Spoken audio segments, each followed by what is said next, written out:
Welcome everyone to another episode of the Stray Pixels podcast, where I want to thank you guys for being premium members by giving you exactly the same amount of content as you've always gotten. My name is Noisy Pixel staff writer Colin Buchanan, and I am your host as usual, and I am joined by my fellow staff writers Nathan Mejia and Angelus Victor. How are you guys doing this week? The side quests in Xenoblade 3, they never end.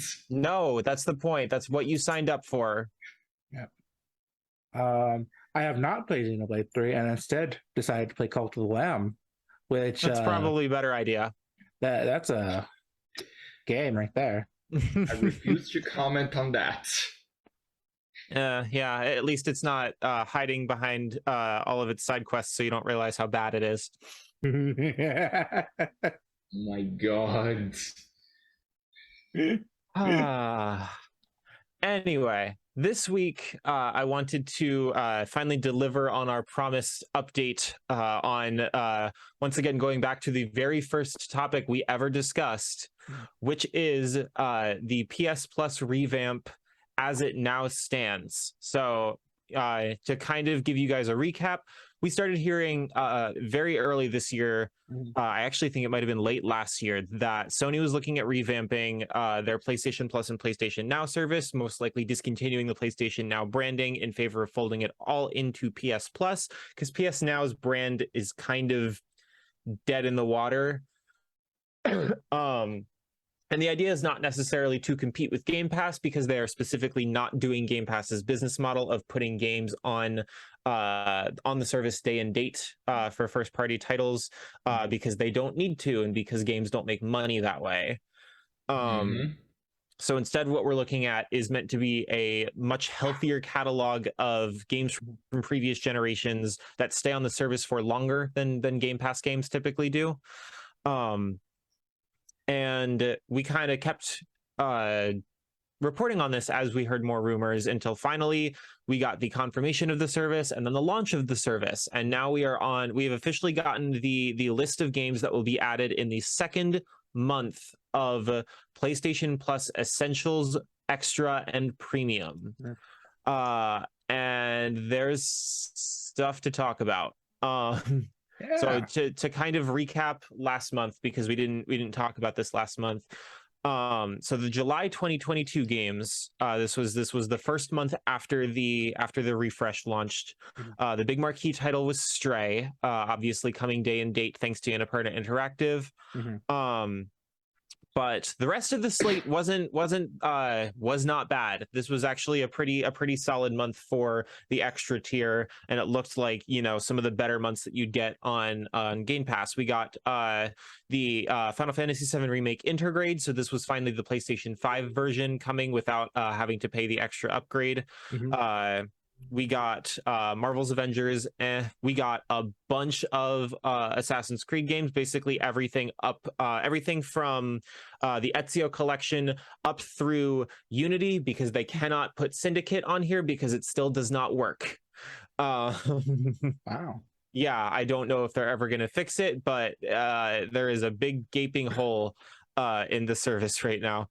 And also, I'm going to point out that Valhalla was one of the launch titles for PlayStation Plus Extra. So we are missing Syndicate, Origins, and Odyssey, and obviously the original game, because it's never been remastered or anything like that. Yeah. I don't remember if Assassin's Creed 3 Remastered is on there.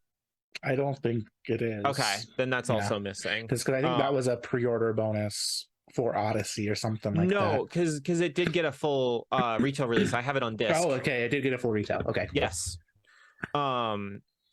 We also got Saints Row 4 Reelected and Gat Out of Hell, Spirit of the North Enhanced Edition, the Ice Age, Jumanji, and Paw Patrol games, and also Ready Set Heroes. And then for the premium tier, we only got 3 games, and they're all PSP games. We got Echo Shift, which was the PSP sort of sequel to Echo Chrome. We got No Heroes Allowed, and we got Loco Roco Midnight Carnival. So kind of an month for the premium tier, kind of feeling like that wasn't worth the upgrade, but setting an example, Extra is a very good value, and that continued into what we got the announcement for this month.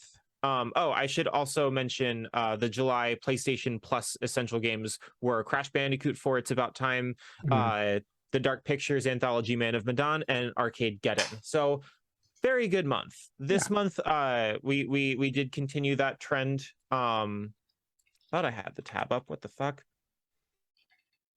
There we go. So this month, August, the PlayStation Plus Essentials games already went live, as they do on the first Tuesday of the month, and they were Tony Hawk Pro Skater 1 and 2 for PS4 and PS5, Yakuza Like a Dragon or Yakuza 7, and Little Nightmares. So that's pretty good. And then for the extra tier, we continued the Yakuza train, and that's going to keep going through the end of the year. We got Yakuza 0, Yakuza Kiwami, and Yakuza Kiwami 2, as well as Dead by Daylight, Tom Clancy's Ghost Recon Wildlands, Bugsnax, Metro Exodus, Trials of Mana, and then Uno, Monopoly Madness, and Monopoly Plus. Oh, great. Games to ruin your friendship. Love those. But here's the thing. Yeah. There are no premium games this month. Yeah. None. And we know that more are coming because we've seen several games, most notably Dino Crisis, pop up in the PlayStation Network backend. But where are they? This month, having absolutely no premium games is kind of a slap in the face. Yeah. I imagine what's going to happen is that there's going to be a month where it's going to be like 7 or 8 premium titles that they're working on. And I think they're waiting for the big drop, which I kind of hate that model. Yes. Because it leaves leaves you with nothing in the intermittent. Honestly, I still go by my opinion is that even if you were planning to get the premium tier, I would still get the extra tier and like a year of the extra tier, and then once the so-called big drop happens, you can just upgrade. It's not that hard. The frustrating thing is that the big drop really should have already happened. We did not get that many new titles added to the premium tier when the revamp happened. Most of what is in that tier was already in the PlayStation Now library and just carried over. And the frustrating thing about this premium tier is that several more Yakuza games are coming, but they are only coming to the premium tier because of Sony's weird remastered games go to premium, apparently, unless they're Yakuza Kiwami 1 or 2 or all those Assassin's Creed games. Because Yakuza 3, 4, and 5 remastered will all be premium tier exclusive. That is weird. This is baffling. This makes no sense. Their branding makes no sense. When did their branding make sense, honestly? Back in the Kevin Butler days, boy. I miss those days. I miss those days a lot.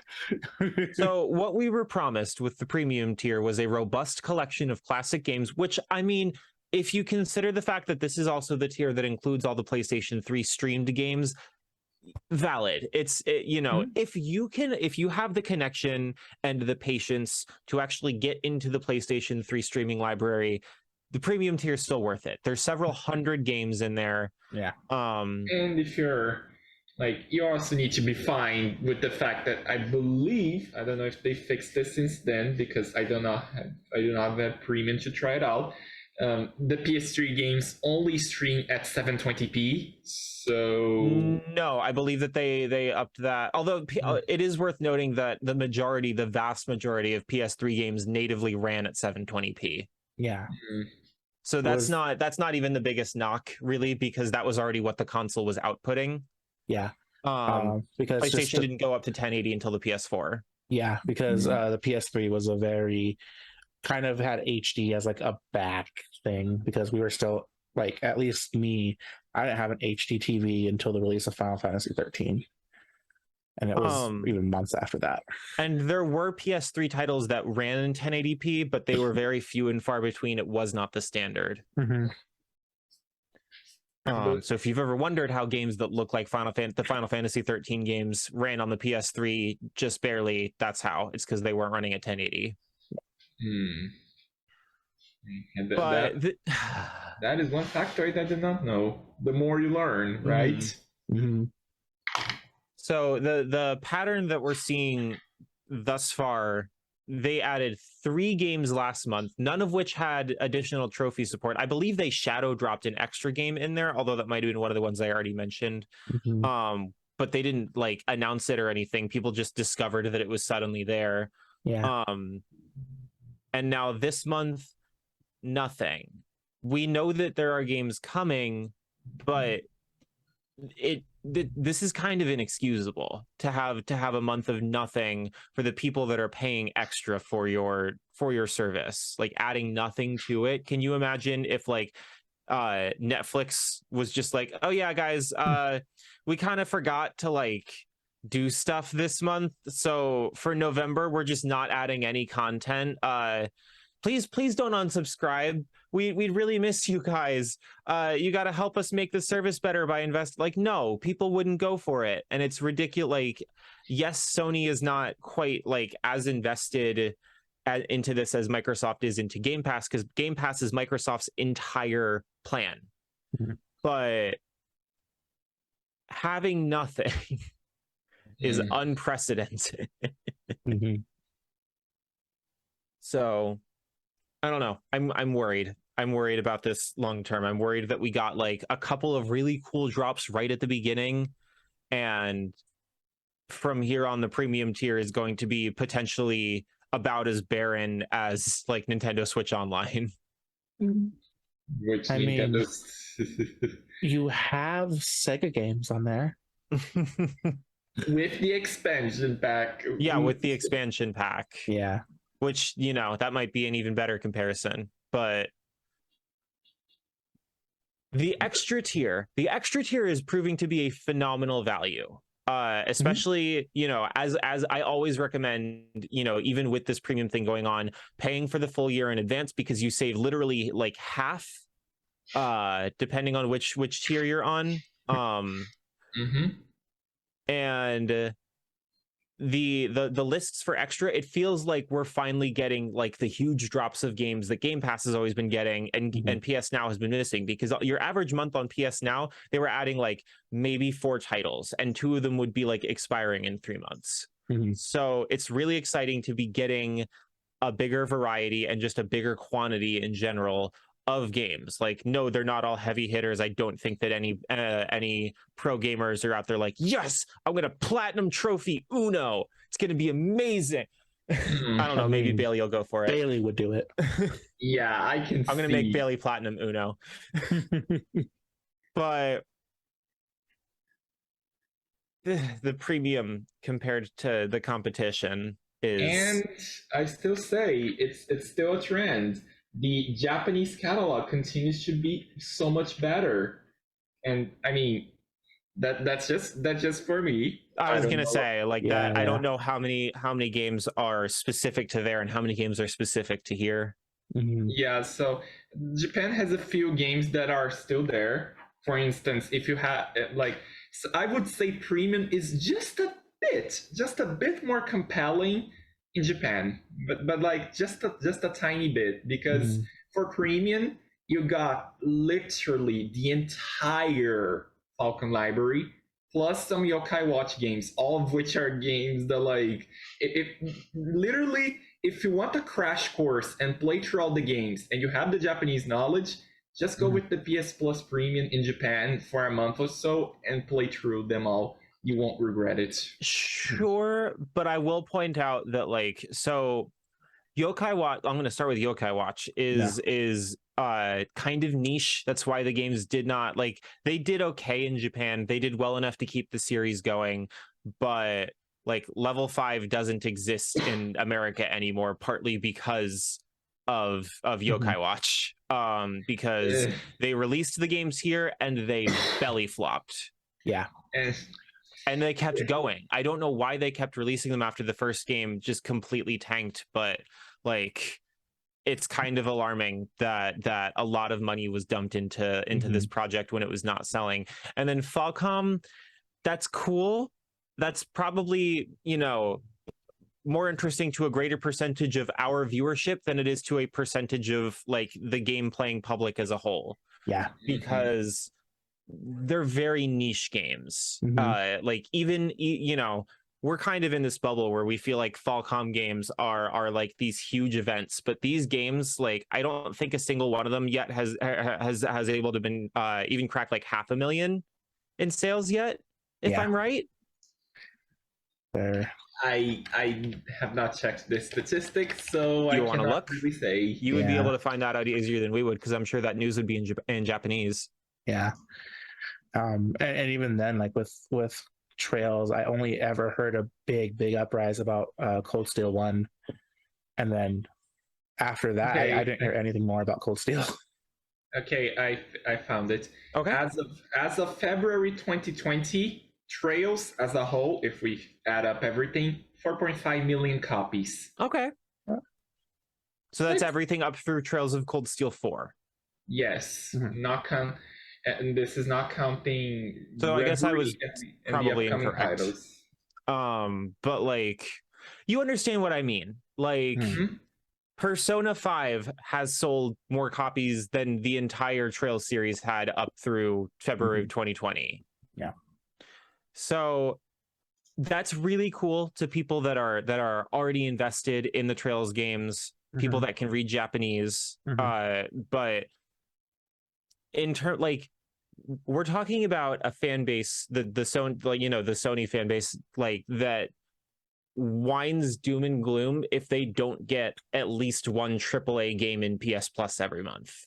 Like, or if that AAA game is a sports game. Like, if we don't get some kind of big marquee title every month, everyone will be like, this is the worst month for PS Plus ever. I'm canceling my subscription. This isn't worth it anymore. PS Plus has been dog shit for years. And it's like, no, it hasn't. You're overreacting. But I do get it. You have to please the crowd.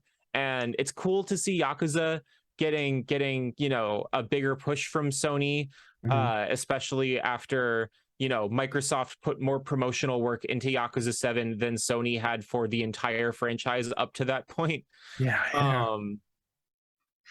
But they've got some stuff to make up for with their highest paying customers. Yeah. And y'all know me, like I'm usually an apologist for these people. God knows why, but I'm usually the one out here defending Sony and being like, oh, their business decisions made. Like, we heard they're in Brazilian court with Microsoft, like, bickering back and forth about the Activision deal. And Sony is out here saying that Call of Duty is an irreplaceable market dominating franchise, and it's like, yes, it is, but like, you can't say that it doesn't have competition. And also, Microsoft already said that they wouldn't stop putting Call of Duty on PlayStation because that would be insane. I will say, Microsoft then countered with an accusation that Sony pays off developers to not put their games on Game Pass in order to stifle competition, which the stifling competition part sucks, but also y'all know how I feel about Game Pass. It's a bubble, and it's bad for the industry in the long term. So if the end result is more of these developers saying no, I frankly don't mind if they can stay healthy without going on Game Pass. Because eventually a lot of jobs are going to be lost. Let's just hope it doesn't come to that, please. I hope it doesn't. But the more billions upon tens of billions of dollars Microsoft sinks into Game Pass, the farther it gets from being profitable. Because at this point, like, you'd need more people than the population of the United States to subscribe to Game Pass for like more than a consecutive year. So part of the issue is that Microsoft doesn't really mind it, because Xbox has already been non-profitable. Xbox has never been profitable in its entire life. They've always lost money on Xbox, and they can just get it back from everywhere else what they're doing from. So they just don't care. Yeah, I guess that's fair, but as more and more studios fall under them, it's like you can't keep paying everyone forever, because like all these studios coming in underneath them, that's now thousands upon thousands more people that are on Microsoft's payroll. But we're veering off topic, and it is my fault. But no, I was gonna say I don't think there's an exclusivity clause inside Game Pass for most of these titles, so they'll be okay putting like, oh, our Xbox sales are gone for in that Game Pass. It's just the few studios that are just being consumed now. But my final thoughts on PlayStation Plus so far. As a person that's already played the vast majority of the games that they have recently added, I still think it's a phenomenal deal for anybody that has not already played those games. You can, you can now play a shit ton of the Assassin's Creed games without having to give extra money to Ubisoft. I love that. That's, I'm all about that. And I think I know the reason why. Yes, you do. It's because of sex crimes. Sex crimes, the sexiest of them all. Oh my god. I would not phrase it that way because of the nature of the sex crimes. No, I know. But I know. What I said when we did the episode when the relaunch happened was that the premium tier needed to be Sony proving that they have their eye on the past in terms of preserving their history, in terms of bringing older games to newer generations. And so far, this is a flop. Yeah, but they haven't really gone on the world, have they? I mean, so it's great if you're a Studio Japan fan. Yeah, true. But I mean, if you weren't already going to play Loco Roco or Patapon or Gravity Rush, like, are you going to now all of a sudden? I feel like, these games are cult classics, but I don't know that their audience is rapidly expanding just because they're on these services. And I could be wrong. I'd be very happy to be wrong, but it wouldn't matter because Japan Studio is already dead. So yeah. I can also see some people going like me who saw some of these cult classics, play just a little, oh crap, I have something else to play, and then never touch them again. I say this because it happens an embarrassing amount of times, and it happens with Yakuza. I mean, to pander to Azario for a second here, we have 1 out of 6, potentially 7 possible Wild Arms games up on this service right now. Where's all the rest of them? Yeah. Because does it have Wild Arms 3 up on the service? Yes. Sorry. Okay. So I guess 2. But Wild Arms 3 was already on. Yeah, it was already on it on PlayStation Now, and it has been forever. So we're still missing 2, 4, 5, Alter Code, and the PSP one. So, that's just to name one example. There's so many things that could be here and they aren't, and the longer that happens, the more embarrassing this is. Yeah, I would even kill for what they did in the PS1 classic days, where they would say, here's a Japanese import, and just not doing localization, just here it is. Like Tronbon? Yeah, exactly. I think that would be great. Yeah, that's Tokimeki Memorial. Ryuji, how about you? I want Tokimeki Memorial. Maybe one day. I guess we can put a soon TM on that. Soon TM. Ryuji, any final thoughts? My thoughts about the current state have remained mostly unchanged, and that is, if you really want to get your hands into the service, get the extra tier, and if you know Japanese, do yourself a favor and get the Japanese catalog. You certainly won't regret it. And I am worried that my thoughts are exactly the same as last month, because really there has been no change that I can remember so far. So yeah, I hope to be. I hope that once we like open this topic again, my opinion will be different. Though I sincerely doubt it because I'm part of the minority that kind of like I'm part of that minority who likes the niche Japanese games. Like I would Well, it's say. not even that. It's Yeah. like that just because the Japan service is good, like the American service should also be good and have a competitive selection. Yes, I agree. That's You know, all you got to do is talk to Xseed. Those PS4 Trails of Cold Steel remasters are sitting right there. They could be up on this service. Yeah. Let's but they're not. Let's get Ruin Factory 4 on the service. That's so anyway. That's about it for us talking about PS Plus for this month. We'll probably cover this topic again in a couple months to try and check back in. Hopefully the situation improves, obviously. But in the second half of this week's episode, I don't know what's going to happen because I won't be there. Nope. We're kicking Colin out.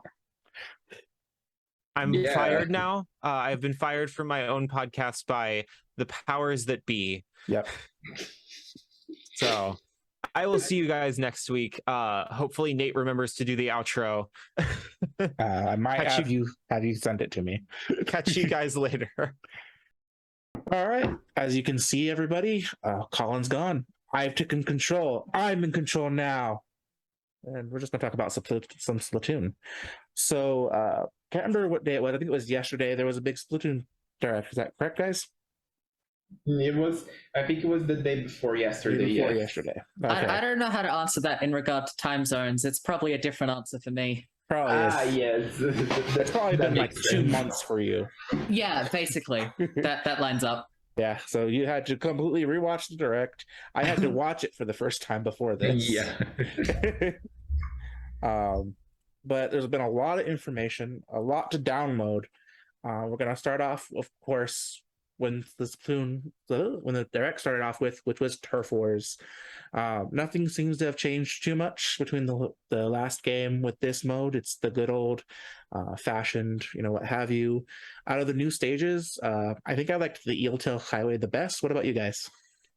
Well, the mode itself, nothing much has changed. It's still like whoever splats the most ink wins. But then about the new stages, well, it's kind of hard to tell if they're good or not without playing them, because Splatoon is one of those games where I really cannot tell you what stage is good and what stage is bad without me having played it at least once. Mm-hmm. Yeah, they showed a lot of panning shots of the stages, but it's kind of hard to tell what it is, like the different routes, different hidey holes, and what'll work with what weapon. I like the look of the new stages. I like the new aesthetic of, Badlands, Dust Bowl Desert kind of thing.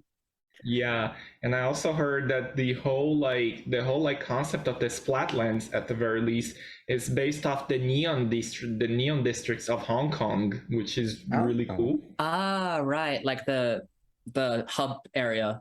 That makes sense. Yes, cool, it has some loose inspiration on that. Yeah, I heard. But my favorite part about the Splatlands personally is that it's apparently just become a trend for squid kids to go out there. Like they're moving out to the desert for clout. Yeah.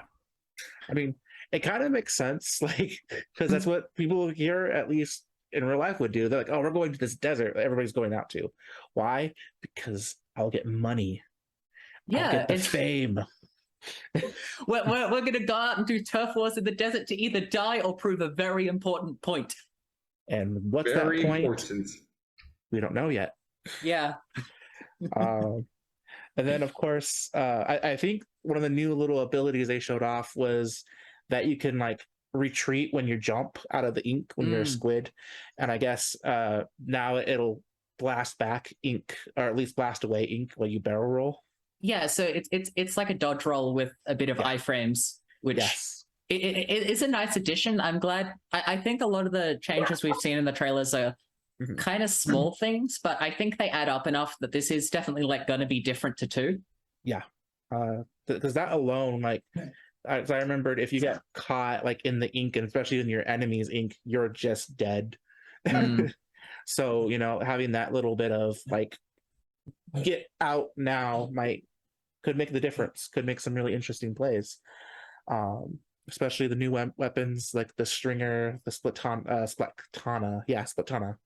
and I forget the last one now. Did they show a third weapon type? I thought it was just the Stringer and Is Splatana. it just the two? Like I said, I like rushed through this all. Yeah. I know the special weapons I was more intrigued by though. Yeah.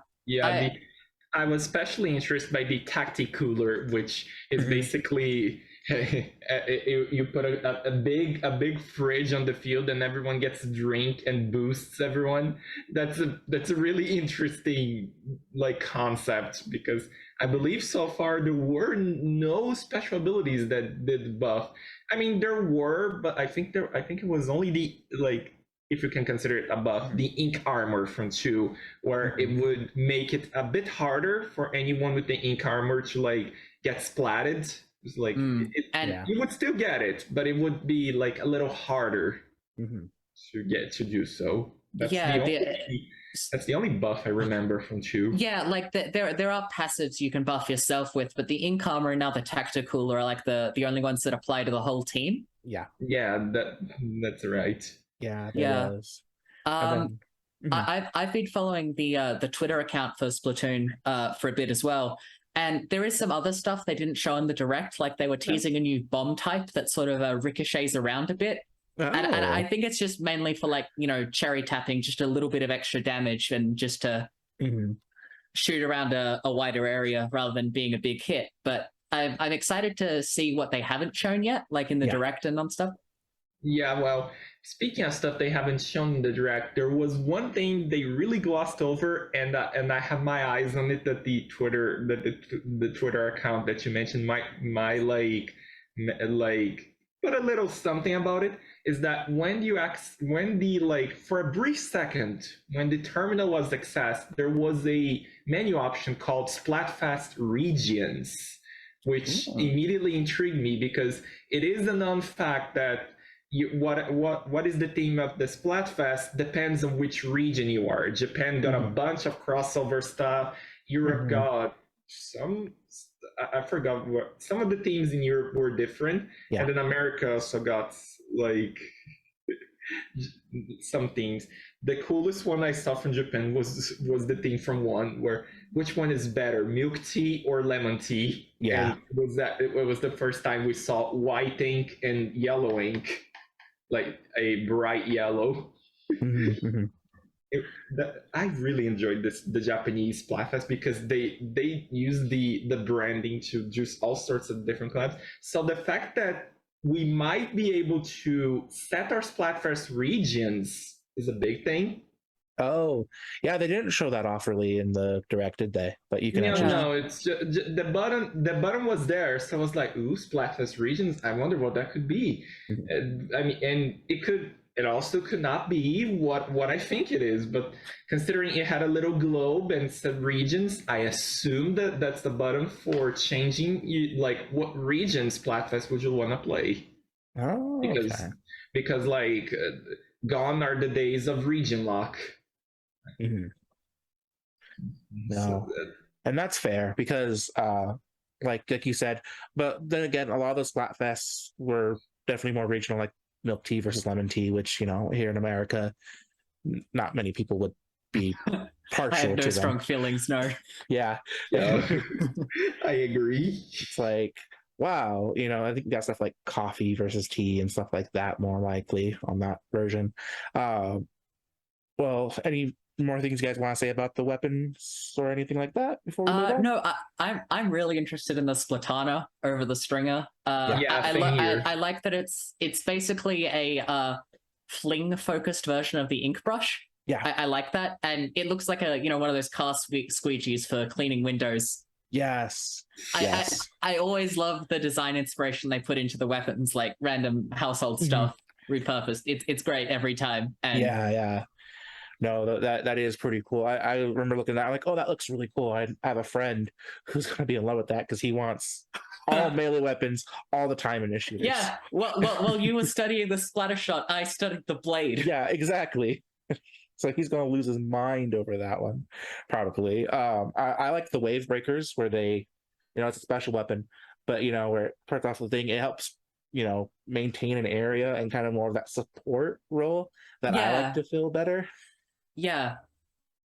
And my big thing was like, oh, it even marks the enemy, so I'm going to assume that means it'll plop a point on the dot for all your opponents. Go, oh hey, all your allies go, oh hey, bad guy. It seems like a special version of the point sensor. Which I will say though, like when it comes to the special weapons, the one that feels the most underwhelming to me is the wave breaker one, because all it seems to do is like some waves, but it doesn't ink anything, which is like the only weapon to not. The point sensor didn't ink either, but it's a really important support role because it lets your party track the enemies even when they're behind walls and stuff. So it's not an ink advantage, but it's more useful in the game modes that don't rely on ink as much. Yes. Yeah, so it's I think it's fair to say it will be better for like ranked battles, especially Rainmaker. I can see that being useful in Rainmaker matches. Yes. If you want to like protect a certain part of the map. That would be a big one, yeah. Personally, the one I'm most excited for out of the 3 new ones they showed was the Reef Slider. It's sort of like this game's like Kraken or Baller in that it charges in, does a big explosion, but also the animation they showed, it's just doing the Akira bike slide and then explodes. That's awesome. I saw that, and I especially like that it's like a shark too, isn't it? Yeah. I love that they made it a shark like. Yeah. So all I could see is, there's going to be some random build where it's going to be Reef Slider with Splat Katana just to go in, drink, and just boom, boom, boom. That honestly, I want to find a weapon with that combo. That sounds amazing. Yeah, because all you hear is, well, hello there. I cannot say that word here, but remember that mean, hello, mother flipper. Yeah. Oh yeah. I get which movie you're talking about. I had to replace the word because I do not want the YouTube gods to like attain punishment on us. I hope you guys understand. Yeah, of course. And then you've already mentioned it a little bit, but then they talk about Anarchy battles, which are just the ranked mode for this thing. I think they were chaos themed. Yeah, but more chaos themed. Because I was like, when they showed it, I was like, I remember this being named something else in 2, but I can't remember now. It was called League Battles in 2. Okay, yeah, which is still here. It's just more chaotic. More chaotic or more like a little different, because I saw that it's still having League Battles like later in the direct, but I wasn't clear about it. I think it's unlocked once you reach a certain Anarchy rank. We got Tower Control, Rainmaker, Splat Zones. Clam Blitz is new, correct? No, that was in 2 as well. It's the same modes. It's the same modes as 2, which I'm slightly annoyed by because Clam Blitz was a bit too chaotic. It like if the points swung in someone's favor, it was always wild swings, and I was honestly kind of hoping they'd replace it. Honestly, yeah. I'm also not a fan.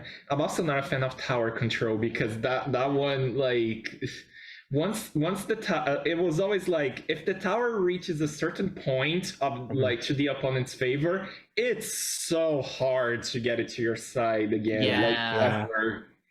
I think the moment the tower reaches 20 meters away from the goal, I'm just like, there's no way, because mathematically speaking, not only do you gotta travel the distance back to the middle, but now you gotta travel the additional distance from the middle to your base. Yeah. And that takes a while because the tower's so slow. Yeah. And Splatoon does do overtime for ranked, right?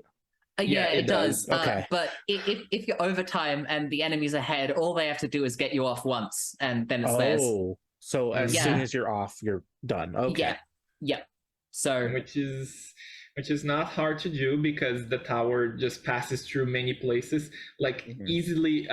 I think I played some tower controls where basically all you needed to do was be a good sniper, and you could literally You could Yeah. literally just snipe people off that tower. Just click on heads. Yeah. Yeah, so I'm speaking getting- of speaking actually- of sniping, I know they said that all weapon types from the previous game are coming back, Yes. which was really They did interesting. say that. Because there were a few weapons from 1 that didn't make it to 2, and I'm wondering if that means they're sort of reincorporating those types. I think they mean that like anything that Yeah. was in 2 will be in 3, and then 3 will have some unique ones on top of that. I don't think they will add Yeah. 1 weapons. Yeah, I think that's what it also means. But it would be interesting if they brought back some of the 1 ones, because I never actually personally played 1. I only got into Splatoon. No one had a Wii U. I don't blame you. I actually have a Wii U. It's in my Me room right too. now. Hooked up. Why didn't you play Splatoon? It was. I actually don't know, because I have my Metroid game and all that. So And we will never know. we'll never know. I also have Xenoblade Chronicles X stashed away unopened. So yeah. Now, okay, I'm getting a bit off topic here, but yeah. let me guess. What's your guys'? I believe anyone has a weapon that they main, quote unquote. What weapon did you guys use to main? I myself love the carbon roller because it was great. Because I think when at one point in Splatoon 2, I lost a match, but I got like 18 kills with it. Wow. Yeah. That one can get you thing. I think I used the most of the Nintendo Zapper. I think it was called the something end zap, else. yeah. Zapper. Ooh, that's a good one. Yeah, I use that a lot because it was just straightforward. You know, I would go through, click on people while my ink roller buddy would just. Yeah, so, I don't know. I don't play many multiplayer games, so I guess I never got competitive enough to really care about a main weapon. Yeah. It makes sense. I mean, considering the best rank I got in ranked battles was B, I never really pushed past that because I just didn't have interest in competitive play. Well, that's still pretty good. No, yeah, B is still pretty good. I think I got around B myself, maybe like B minus myself, and it helps kind of pug around when you're in the lobby, looking at all the ghosts and all the different random Wii U. What do you call it? Like the Wii U posts. I can't remember what they're called now. Oh, Miiverse. Yeah, stuff. the Miiverse posts. Wow, Yeah. that takes me back. Yeah, and you know what? They're here still. Yeah, Splatoon kept them because they were like, "What? This is a huge part of our identity. Why did you cancel Miiverse?" Yeah. So Miiverse is still here and only in Splatoon. They now take portrait pictures now. Yeah. Which is going to be very cool. I'm excited for the artists in the Splatoon community to go ham on it. Like they always go ham on this. Yeah. I am surprised. I am always so surprised as to how the heck can they draw so many good art on the Switch's screen. Okay, we do have the OLED now, which has a better reproduction screen, and it's slightly bigger. I can maybe like put my finger and draw like a cloud. I mean, I assume most of them get a stylus because you can get styluses for a few games. Like I think Brain Age came with one. Yeah, Brain Age came with one. Only physically though. Yeah. There's an art game that's colors 3D. It was funded and it came with something that they patented called a sonar pen. It got its power through the headphone jack on the Switch. Yeah. So all right, so I'm gonna move this to another topic because I think we should talk about the trio of Splatoon 3. So Splatoon 1 we had Marie and Callie and Mary. Yeah, Callie and Mary. Splatoon 2 we had Pearl and Marina. Yeah. And now 3, quite fittingly, I might add, we have a trio, which is like the first time this ever happened, and one of them is a big big man, the big manta ray. Yeah, love him. So what Ryuji's talking about is that each Splatoon game has a pop idol group. This one is a trio with Fry and Shiver and Big Man, and they're called Deep cut. Deep cut. Oh, I love them already. What one thing that's come out interestingly is in pretty much every language, the marketing has refused to gender shiver, even in languages where it would make sense to, like where they have verb conjugations and stuff. Yes. So shiver is apparently non-binary, which makes them a fun trio of guy, girl, and other. Yes, which would actually be the first time that there's a guy in the group, because it's usually all females. Yeah, it's usually girl groups, but Big Man is here. Yeah. Oh, guy. And then, of course, they seem to be more kabuki influenced. Yeah. I like that Shiva and Fry have a sort of geisha versus a Garyu kind of dichotomy with them. Yeah, it was a really visually pleasing. Then, of course, they had that little tiny like mini concert thing. I had to skip past it, unfortunately, because I was like, that was the Splatfests, because when a Splatfest is on, it's a big concert. Yep. Always at the Splatfest, and this one's the most important question. Are you the rock? Are you the paper? Or are you the scissors? Yeah, because they're doing three-way Splatfest this time, which is also a new gimmick. And I've got to say, I'm Team Rock. Good old Rock. Nothing beats Rock. Nothing beats Rock. I like, if there's one thing that I'm gonna love about Splatoon 3 is the banter, because now that there's 3 people, there's gonna be even more banter. Yeah.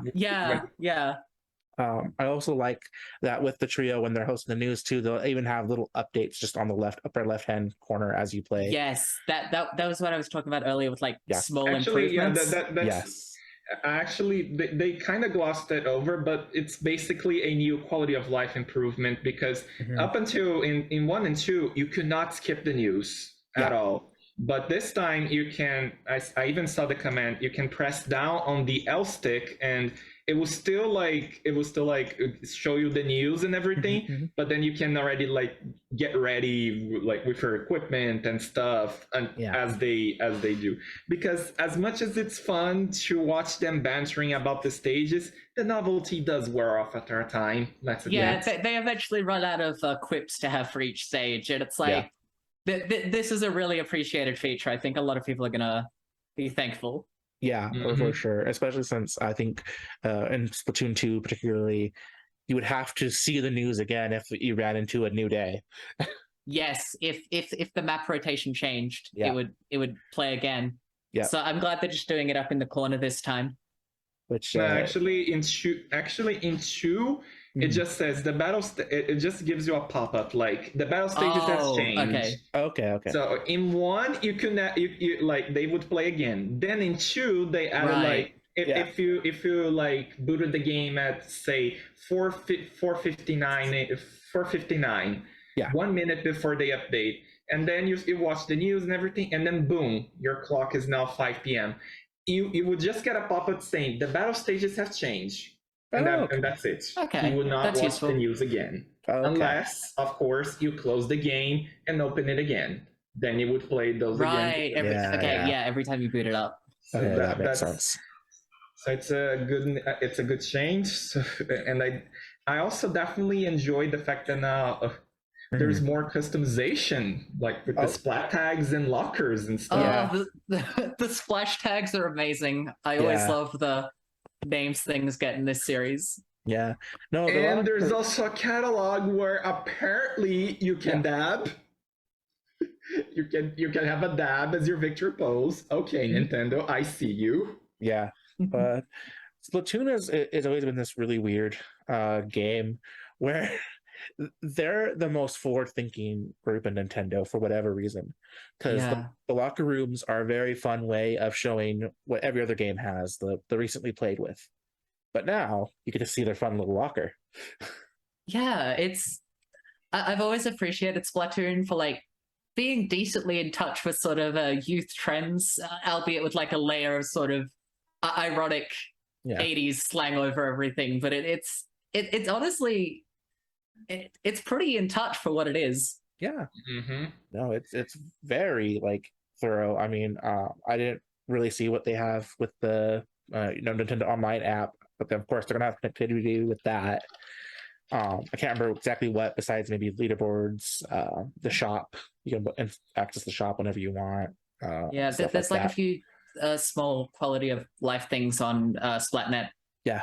Like for ordering extra clothes, I think was one of the things you could do. Yeah, something like that. I think you could like see your salmon run rank or what salmon run is running, which salmon run's back.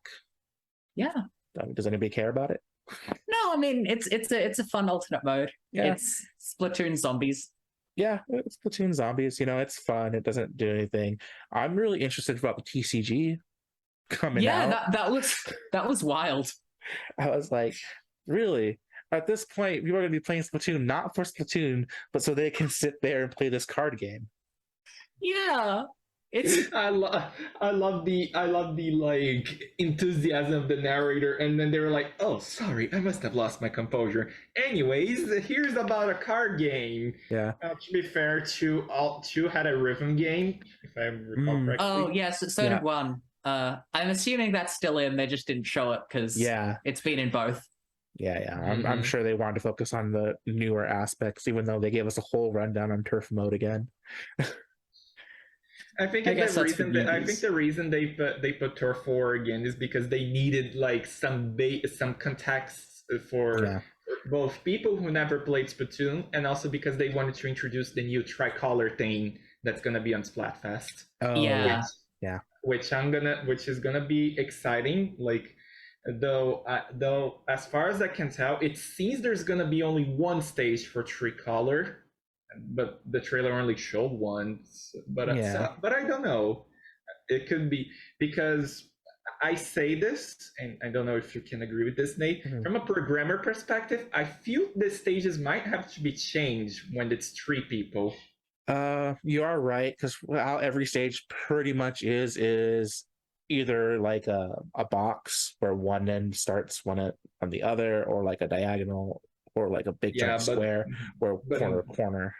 Yeah, so like in this case, it's like a more triangular position or something. No, like if you look at the way the trailer showed it, it's actually a 4v2v2, presumably just so they didn't have to do any extra code with like adding 4 extra people to an online session. So it's still 8 players.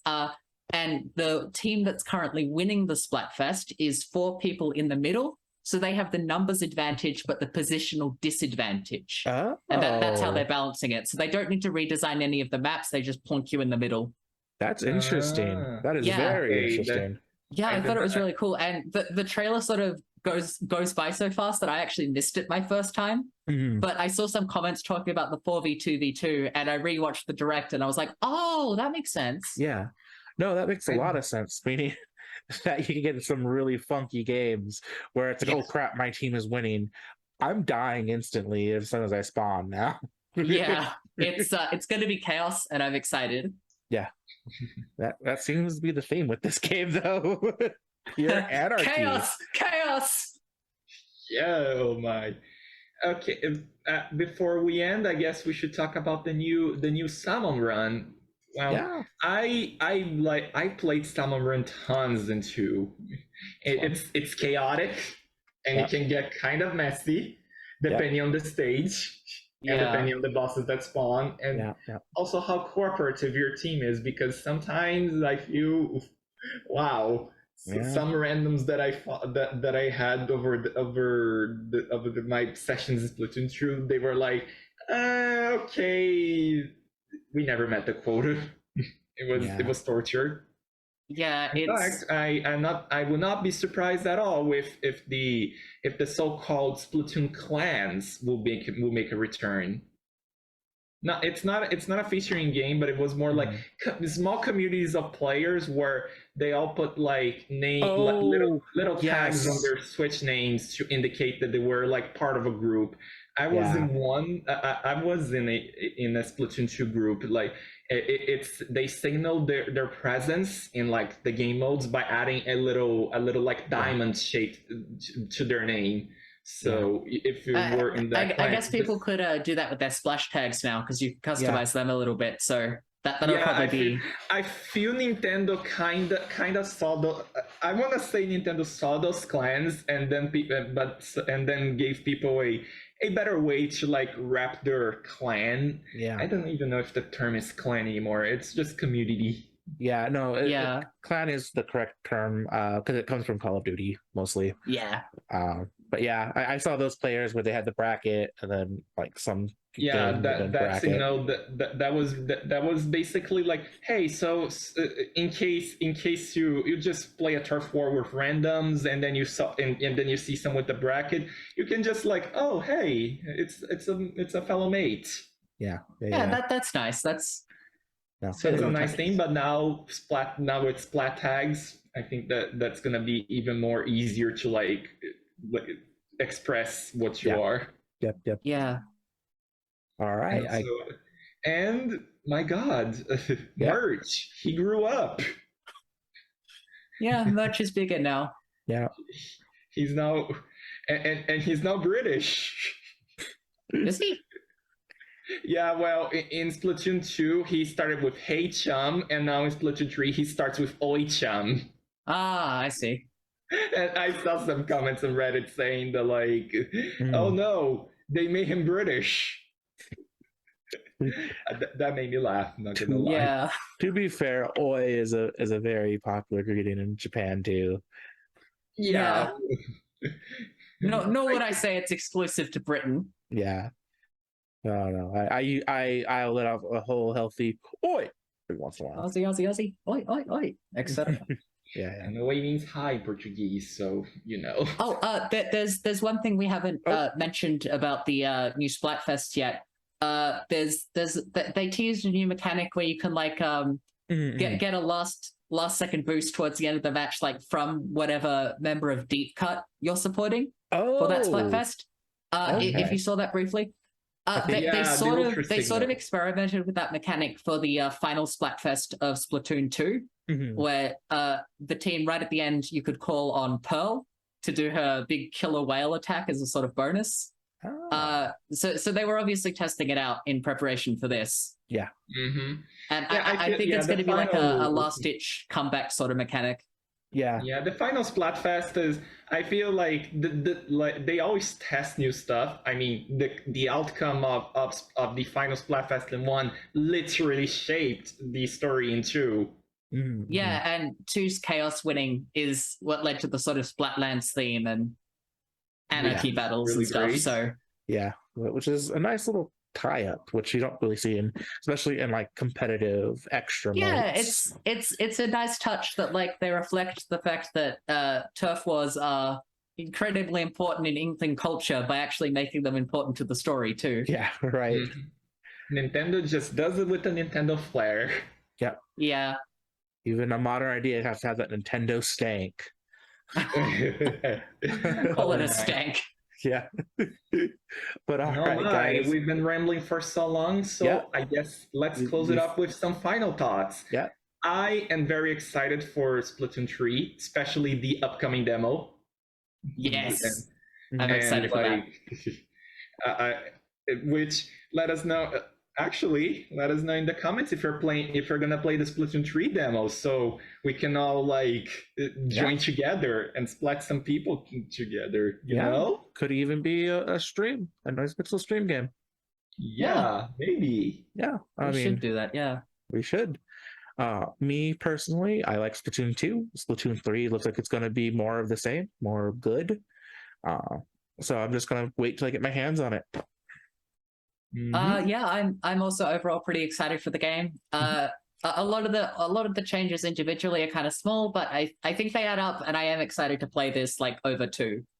Yeah, and I think there is gonna be even more changes announced as we approach release. Yeah, and I also think it's a great thing that they're doing the demos so they can get all of that important feedback. Yeah, because it's tradition.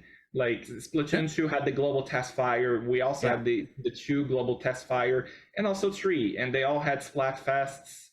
And it's just great, so people can try the game. Or if you're like me and need a refresher because you haven't played in such a long time. Yeah. Yeah. I mean, it'll not be bad. But yeah, like Ryuji said, if you're going to be playing that demo, let us know. Shout it out in the comments. If you have tell us what team you're supporting and stuff, you know? There you go. Tell us if you're rock, paper, or scissors. We've already know who one person on the team is. Let's see who else could be here.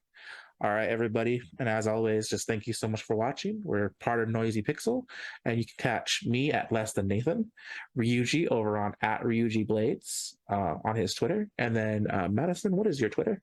It's @Madsen0 with Mads_in_0. All right, and there you have it. So thank you so much for watching. We are Noisy Pixel. We are a collective of gamers that have news, reviews, previews, podcasts, and more. So please come on down and shout us out on our community Discord. Anybody's welcome to join. Shout us out. Yell at us. Tell me I suck. I don't care. But join us. Talk to us. Engage with us. And I hope to see you all next week. See you guys. See ya. Sayonara. Sayonara.